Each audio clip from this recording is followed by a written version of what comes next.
Enjoy this sneak peek from CX Auto 2026, hosted by Thought Leadership Summits in partnership with Automotive News Congress. We've got about 14,000 dealers we do business with, so the majority of my team's out there in the field facing off with our dealers, creating partnerships and relationships with our dealer partners out there. We've got a sales support strategy team. It's about capacity and how we go to market and all those fun things. Mainly responsible for growing our originations, establishing relationships, and deepening those relationships. I'm in a lot of different roles. Started out my career, you asked how I got into the auto business. So started out my career in corporate audit of all places.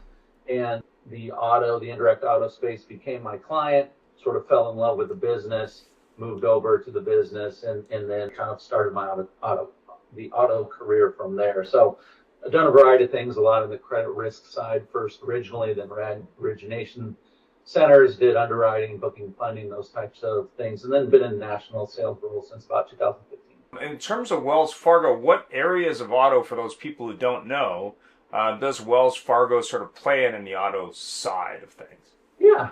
So we are a full spectrum lender. So we've been spending a lot of time over the last 4 years really sort of rebuilding our infrastructure, investing in people, processes, systems, automation, like you name it, we sort of popped the hood and rebuilt the engine, so to speak. So it's been a really interesting journey over the last 4 years as we've implemented. First of all, we brought a lot of talent into the team. We already had a lot of talent on the team, so that was great. Supplemented that with a lot of folks who've been in industry and other places, brought that in, then just rebuilt some of our foundational capabilities. When we think about our decision engines, our automation, our decision analytics, how we think about our pricing capabilities, our fraud tools, fraud analytics, all kinds of things that now really allow us to feel very comfortable about being a true full spectrum lender and full spectrum lender for the long haul.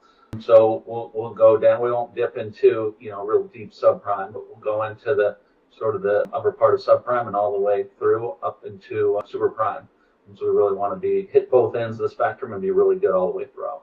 So near prime. Yes, right. We want the middle and the top of the bottom. Obviously there's different ranges of credit, and we all know that compliance is part of that, as is customer experience and dealing with people from all walks of life. Get your ticket today for CX Auto 2026, hosted by Thought Leadership Summits in partnership with Automotive News Congress.